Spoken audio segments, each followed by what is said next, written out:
Hey there, chemistry students. Welcome to Educate. Today we are doing a practice exercise on electrophilic aromatic substitution reactions.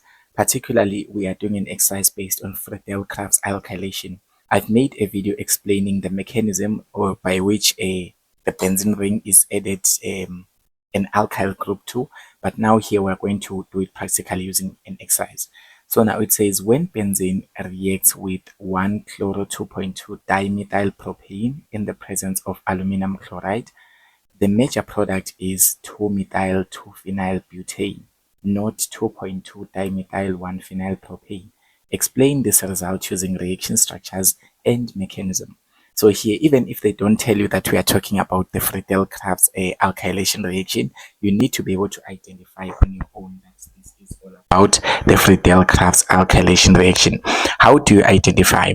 First of all, we need to draw the structures that are being said in the statement, starting with the benzene ring that we're talking about. So they say we are reacting a benzene ring. So this is a benzene ring, and then the benzene ring, remember that it has got a double bonds within it and it is fully conjugated, and it has got always a hydrogen here. Don't forget to always include the hydrogen on one of the carbons, right?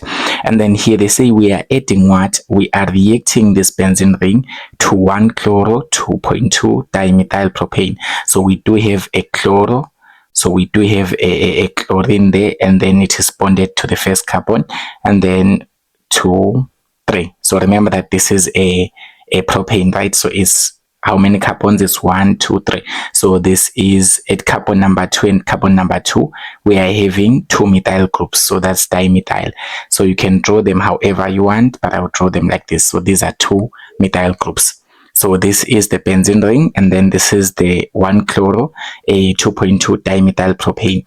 And then we are reacting these in the presence of aluminum chloride. Remember, aluminum chloride, you can say it is aluminum trichloride because it's having 3 Cl atoms. So this is aluminum trichloride, or you can just say aluminum chloride. And then they say the major product of this reaction, it is 2-methyl 2-phenyl butane. So we need to draw that. So you know this is having a benzene ring because they've said phenyl there. So for us to draw that, I'll just draw the benzene ring first so that we can show that here we do have a phenyl. Remember, the phenyl is more like a benzene ring as a substituent. So this is our benzene ring. And then we are having 2-methyl 2-phenyl butane. So this benzene ring, it is bonded to something that is butane. It means that it has got 4 carbons. So I will just draw 1 carbon this side, and then I say this is the second one, and then this is the third one. So this is 1, 2, 3, 4. Yes, so there are 4 here, but let me just draw this in a more clearer way. So this is the butane part, and then they say this is 2-methyl 2-phenyl, so it means there's a methyl group here. So there's a methyl group here. So this is the major product that is formed. So this is 2-methyl 2-phenyl butane.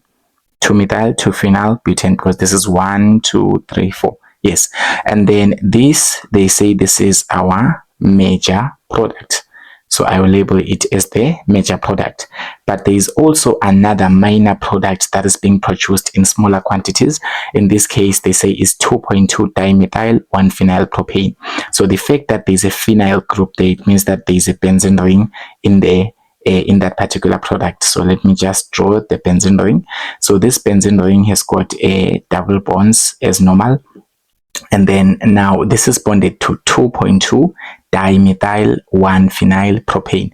So this is 1-phenyl, meaning that the benzene ring, it is bonded to the first carbon of that particular chain, that particular alkyl group.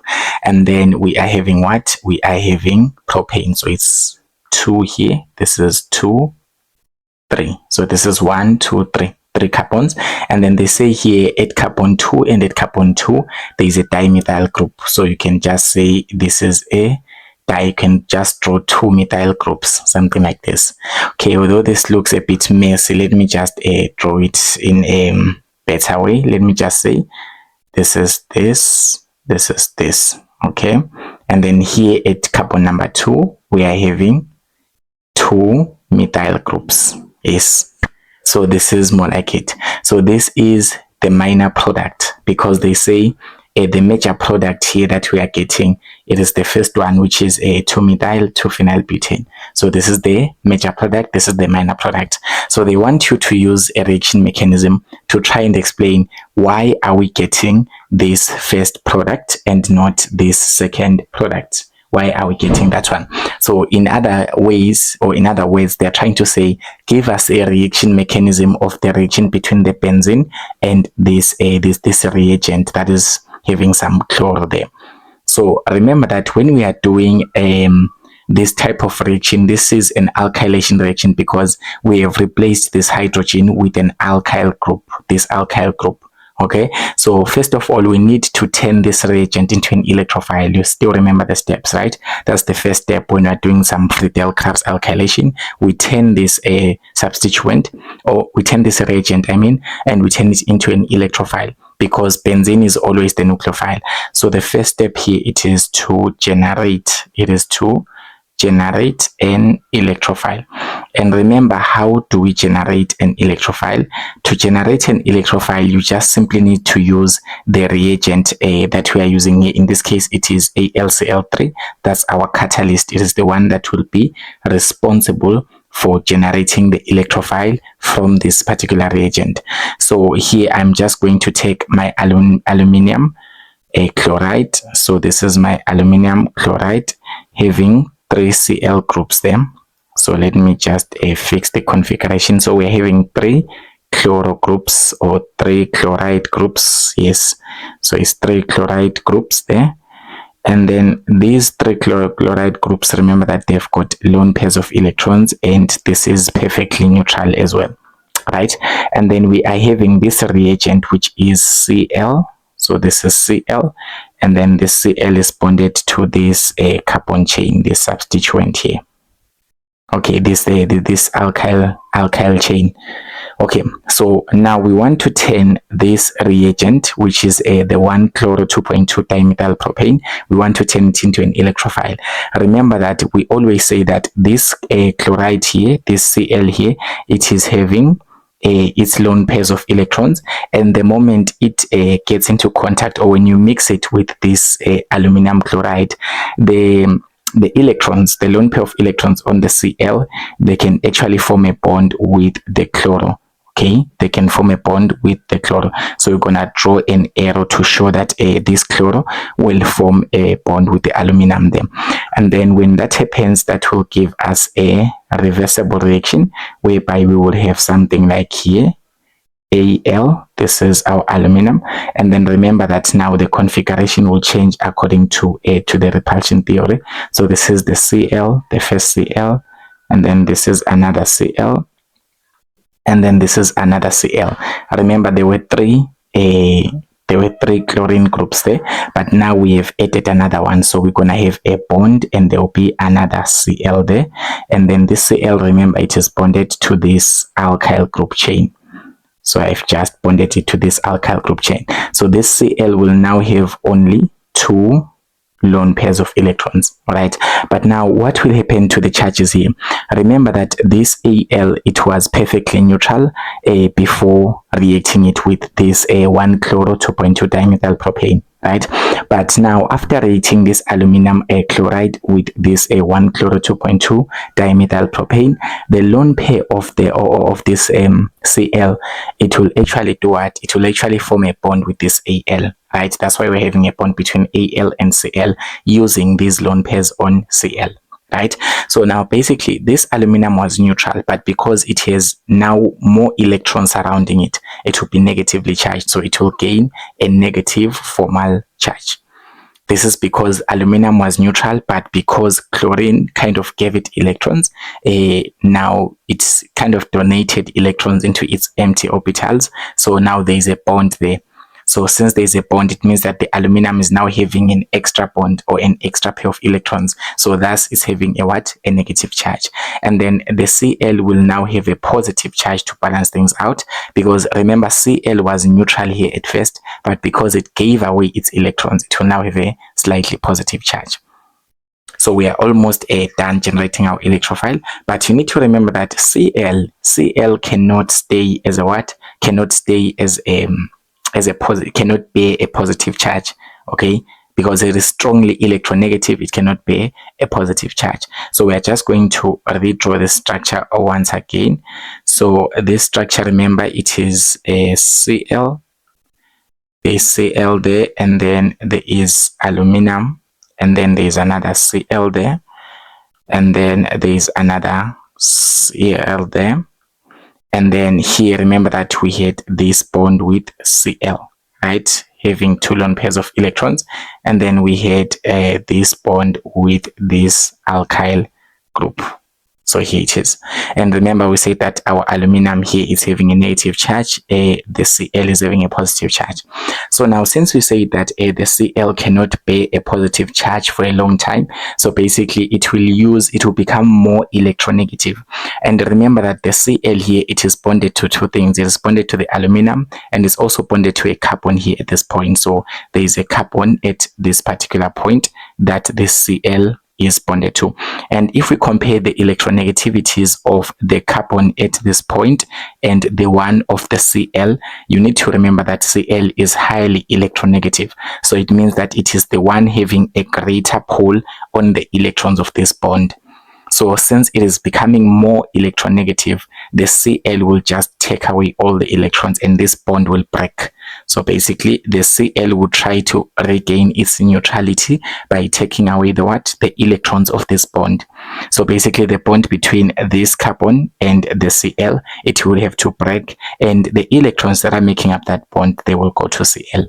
So this will be something reversible, and it will give us Cl. And then this is still bonded to aluminum with a negative formal charge. And then we are having Cl again there. And then we are having Cl again. And then remember that we are now remaining with Cl here. And this Cl now has got more lone pairs of electrons, 3 lone pairs. Remember that at this point it had 2 lone pairs of electrons. It's 1, 2, 3, 4. So 4 electrons or 2 lone pairs that were free. But now, because we are breaking the bond between Cl and this carbon due to the electronegativity difference, basically the electrons of this bond will go to the Cl, because Cl is more of a good living group. It can be able to carry electrons. It is weakly basic, okay? So basically the electrons of the bond between Cl and carbon, they will actually go to chloro. So now this Cl, having 2 lone pairs, it will now gain another lone pair. Now it's having 3 because it has gained the electrons from this bond, chemistry students. You get what I'm saying, right? But now this aluminum still has got the negative charge. The negative charge on the aluminum just never fades away, because aluminum, it is still surrounded by 4 bonds. We didn't do anything to the aluminum. But for the Cl, since it had a positive formal charge in this previous scenario, now we are giving it 2 electrons to balance this positive charge out. So this positive charge will fade away because the Cl will now be neutral. Cl is only neutral having what? Having 1 bond and having 3 lone pairs of electrons. That's when Cl is neutral. So the moment you take away its electrons, it will become positively charged, and it will try to regain them. Just like in this scenario, it regained them by pulling them away from carbon until their bond broke down. So now we are going to remain with another product there, the carbon that has been left with no Cl. This is the carbon, and then we are still having our dimethyl there, and then this is propane. But remember that this carbon here, it has lost a bond, so it has lost a pair of electrons, so it will become positively charged. It will have a positive formal charge. And here we have it. This is our electrophile. Remember that when we are doing a substitution reaction, any substitution reaction, just like this electrophilic aromatic substitution reaction, we need a nucleophile, and the nucleophile must have a lone pair of electrons. It is usually negatively charged, or it is neutral. Then we must have an electrophile. The electrophile must be electron poor. It usually bears a positive charge because it's lacking electrons. So basically, the nucleophile uses its electrons to make a bond with the electrophile. So this will give us something like nucleophile bonded to the electrophile. So now in this case, we always say for each and every electrophilic aromatic substitution reaction, The nucleophile is always the benzene ring, because remember that the benzene ring has got pi electrons, in its orbital. But now we need to make one more consideration, because here, remember that here we are producing this product instead of this one. So basically we are having a major product. Instead of a minor product. Right? Why are we having more of this product than the other one? You need to consider all the rules and everything that is associated with an alkylation reaction. Remember, we said that for a Friedel-Crafts alkylation reaction, there are always rearrangements that can occur. When you say rearrangements, remember the rearrangements, they occur so that we can get a stable, okay? So rearrangements always occur so that we can get a what? We can get a stable carbocation. Which one is a stable carbocation? Remember that the carbocation is just a carbon having a positive charge. So when we are having a carbon that is bearing a positive charge, the most stable one, it will be surrounded by 3 other carbons. It is a tertiary carbocation. Then the next one, it is the secondary one, which will be a carbon having a positive charge, and it is surrounded by 2 other carbons. Right? And then the least stable one, the one that is not stable, it is the primary carbon cation. The primary carbon cation, remember that it is just a carbon having a positive charge, and it is surrounded by 1 other carbon. Then the rest are other bonds. So rearrangements always occur so that we can form a more stable carbocation. And we always say the most stable carbocation, it is the tertiary one. So the tertiary carbocation, it is the most stable. So in this case, we are going to look at our electrophile, because rearrangements can occur on this electrophile. Let us analyze our electrophile. So I'll just draw it once again. So this is our electrophile. And then the positive charge, it is localized here, or it is located here on this carbon that has lost the chlorine. Remember that we gained this positive charge because the bond between Cl and carbon was broken. So now we have got a positive charge here. But can this positive charge change itself or change its position? Yes, it can change its position, because imagine this: if this positive charge, if we just check what type of carbocation is this. This one is a primary carbocation. This one is a primary carbocation. So this is a primary carbon cation.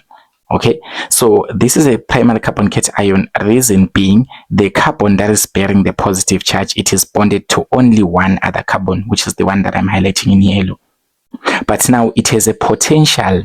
It has a potential to be more stronger, meaning that it has a potential to become tertiary or to become secondary. That's a stronger one, right? So basically, rearrangements can happen so that this positive charge will shift.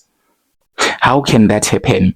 Remember that rearrangements, they happen via a hydride shift or maybe an alkyl shift. So it's either a hydride shift or an alkyl shift. So this one is not reversible, because things always want to become more stable. So in this case, the primary carbocation will try to become stable. And how can we shift this positive charge here?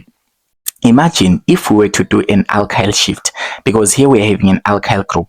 So how many alkyl groups can you see here? We're having an alkyl group here at this point. We're having an alkyl group at this point. These are methyl groups, right? Remember, this is the original compound here. It was a 2.2 dimethyl propane. So we're having 2 methyl groups that I've highlighted with yellow. So those 2 are alkyl groups. They have a possibility, or they have a potential of shifting. We say that that is known as an alkyl shift, right? So basically, when an alkyl group can shift, we know that the positive charge will shift. Basically, remember that what makes this carbon to have a positive charge, it is because it is having a shortage of electrons, or it is having a shortage of bonds. The carbon must always have 4 bonds surrounding it. It had 4 bonds at this point. The carbon had 4 bonds at this point because it was bonded to this Cl, it was bonded to this carbon, it was bonded to 2 hydrogens. But because the bond between Cl and carbon was broken, it is now having a shortage of bonds, only 3 remaining, hence it is having a positive formal charge. So for us to be able to kind of rub off this positive formal charge, we can take an alkyl group and shift it. That's why we say it's an alkyl shift. So if we take an alkyl group and shift it and bring it here where there's to the carbon that is a positive formal charge, that carbon will no longer have a formal charge. Now let's just do that. So when you do just that, we're gonna say that this is going to be an alkyl group. We have put it to this carbon now, and this is the carbon, and then this is this, and then this is that. Does this make sense? So basically what did we do? We have shifted this alkyl group, this yellow painted alkyl group. So I'll just paint it again using another color. I'll just paint it again so that you see it. This blue group, we have shifted it and we've put it here to bond with this carbon that is a positive formal charge. I'm talking about this one. This is the carbon that is a positive formal charge. Now we have bonded it to an alkyl group. We've done an alkyl shift. That's known as an alkyl shift. All right. And then the other alkyl group is still there. We didn't shift it. We didn't do anything to it. This is the other alkyl group, the other methyl group to be specific. This, if we call this is methyl group number 1, methyl group number 2. This methyl group number 1, we have shifted it, but the methyl group number 2, it is still on this carbon that it was on, this yellow highlighted carbon. Let me just re-highlight it so that you don't get lost here. So this yellow highlighted carbon is still the same, but now it is having only one alkyl group because we've shifted alkyl group number 1. Remember, the alkyl group is just a CH3, right? It's a carbon bonded to 3 hydrogens, the methyl group to be specific. So this methyl group, we have shifted it so that it can rub off this positive formal charge. Because this positive formal charge, we had it because the carbon was having a shortage of bonds, having only 3 bonds. But now we have replaced the missing bond, so there is no longer a formal charge here. But do mind here that we have removed one of the bonds on this yellow carbon. This yellow carbon, you can see that it had 4 bonds at first. It was neutral. How do you know that it has 4 bonds? Because it was neutral. Carbon can only be neutral when it's having 4 bonds surrounding it. If we count them, this is 1 with this alkyl group, the methyl group, and then this is 2 with this second methyl group, and then this is 3 with this third methyl group, and then the 4th one has to be a hydrogen, although we don't indicate it because this is a skeletal structure. Please revise your skeletal structures from first level.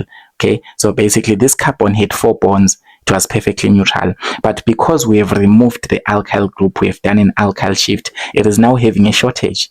So there will be a positive formal charge on it. So there will be a positive formal charge will be on this yellow carbon. So we have done a shift of the charge.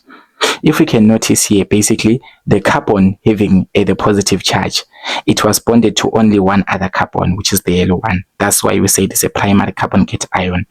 But now, because there is a rearrangement that has occurred, particularly the rearrangement that has occurred here, it's an alkyl shift, whereby an alkyl group, a methyl group to be specific, methyl group number 1, the one painted in blue, it has shifted and bonded here with this carbon having a positive charge so that the charge can fade away. So here the charge is faded away. This is now perfectly fine. But we need to consider that this carbon that we have removed this methyl group from, it was neutral, but because we have removed this alkyl group, this methyl group, it will now have a positive charge. So in other words here, or in simpler terms, the positive charge is shifted from the green carbon to the yellow carbon. And if we now compare these two and we go to the second structure, we will find out here that this second structure, it is now having a carbon that is having a positive charge. It is bonded to 2 other carbons. We can count them. Yes, there is this one. This is a methyl group. That's a carbon, right? Bonded to this carbon having a positive charge, the yellow one. There's also this other carbon. So this one is there's also this one, the third one, right? So it's bonded to 3 other carbons. Look at this. This is the blue one, is 1. This is the other carbon here is 2. And then this is the other carbon here is 3. Okay. So this now is bonded to what? To 3 other carbons. It's now more of a tertiary carbon cation. So we can say this is what? This is a tertiary. This one is a tertiary carbocation. or tertiary carbon cation, because the carbon having the positive charge, is now bonded to 3 other carbons. Hence, it's a tertiary one. But here, it was bonded, the carbon having the positive charge, it was bonded to only the yellow one. By the way, there's no hydrogen on the yellow one. Okay, there's no hydrogen because the yellow one is having 4 bonds with all carbons. So there's no hydrogen on this one. So please note that. So now this is a tertiary carbon cation, and we say that the tertiary carbon cation is what? It is more stable. So I will highlight there and I say it is what? It is more stable. So rearrangement has occurred because Friedel-Crafts alkylation reaction, they always allow rearrangements to occur. So now with this rearranged electrophile, we can now bring in our benzene ring. So our benzene ring, which will act as a nucleophile, we now bring it into the equation. So now this is our benzene ring, which will act as our nucleophile, and we are having alternating single and double bonds there. The benzene ring always has got that hydrogen that we need to always show, and then our electrophile, the one, I will just draw it again. I'll just look at it and draw it again. Remember, we are now considering this one, right? So this is our new electrophile. Okay, and it is now having a positive charge on this carbon. Yes. So we've just redrawn it one more time. And then here, remember that here, the benzene ring actually uses one of its pi electrons. Remember that it's having double bonds. So these are pi electrons, and these pi electrons, they are delocalized or they are free to move. So these pi electrons, they are the ones that make the benzene ring to be nucleophilic. We say that it's a nucleophile, the benzene ring, because it's having a pi electrons within it. So using these pi electrons, this bond, it will actually break.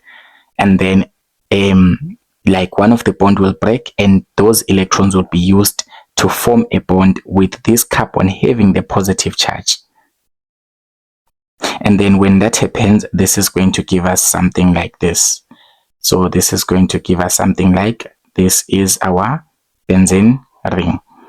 So our benzene ring is this one. And then this double bond, we have broken it, but these two ones are still there. So now this carbon will now have a positive formal charge because we have broken down one of its bonds, right? And then here we are having the hydrogen is still there. And then here we are having this carbon that we've chained. And then it is bonded to this, it is bonded to that, and okay, let me just say, it is bonded to this, and then it is bonded to the orientation. My orientation is kind of going to be difficult to use, so I'll just change its orientation a bit, this compound, and I will draw it in such a way that this positive charge, okay, but it's fine, this is still the same thing. So now this carbon is now bonded to this, and then bonded to that and that. Okay, this is still the same thing, guys. Don't get shocked. Okay, don't get shocked. Still the same thing as this compound. We have just kind of turned it so that this electron, these electrons from this benzene ring, they will bond with this carbon. Okay, so they've bonded with this carbon, right? This is the carbon. So using highlighters to make things a bit clear here, this is the carbon having the positive charge, the yellow carbon. So this is still that carbon. It has been attacked by the electrons of the benzene ring. So there is now a bond between that yellow painted carbon and this carbon of the benzene ring, this blue one having the hydrogen. So there's now a bond between them. But we need to also remember that here, this carbon that was bonded, that was having a positive charge, it is bonded to this one other carbon. So it means that it is bonded to this one other carbon. Let me just say this one.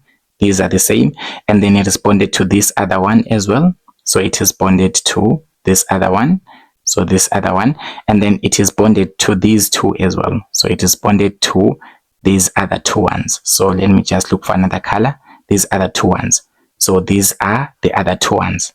So this is still the same compound. I've just drawn it in a kind of weird shape or whatever, but it's fine, right? So now remember, why are we having a positive charge on this carbon? Because we have broken down the bond between this carbon and this one. It was a double bond, right? the bond between this carbon here in the benzene ring, the one where my pointer is, and this blue carbon in the benzene ring, the double bond was broken down. So this carbon is losing a bond, so it will become positively charged, right? But this blue carbon will still become neutral because it doesn't really lose any bond, because it is the one that will bond to this electrophile. But now you need to remember one thing: this benzene ring, it can never be positively charged, because this is an rhenium ion, right? So we can say this is our rhenium ion. So this is an rhenium ion. It is fine, but it cannot be stable.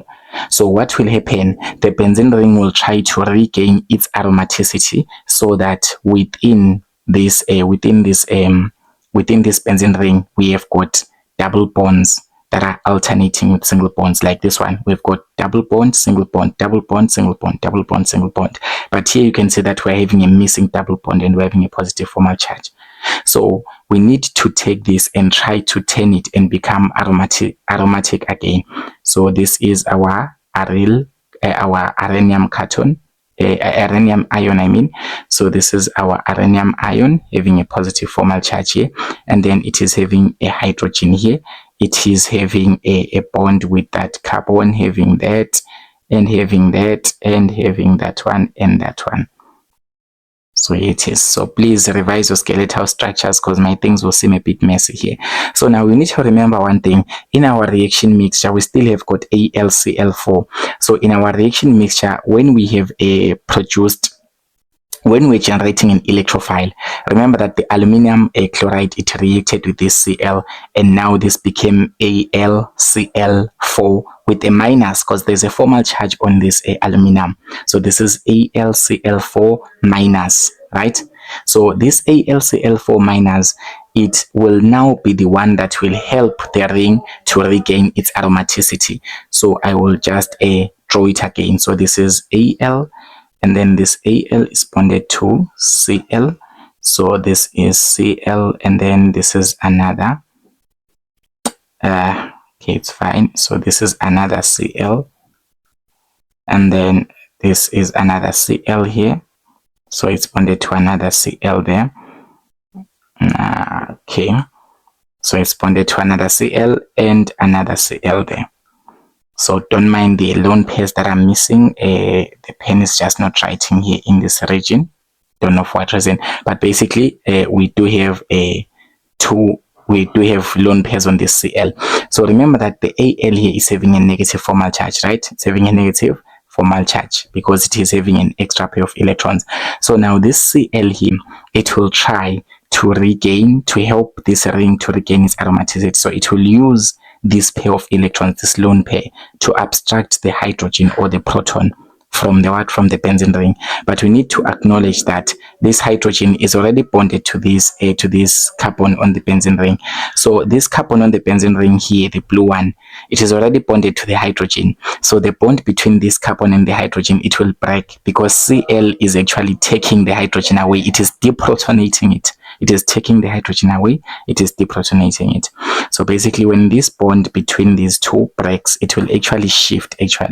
So it will shift, and it will go to this, it will actually form a bond between this blue carbon and the one having a positive formal charge.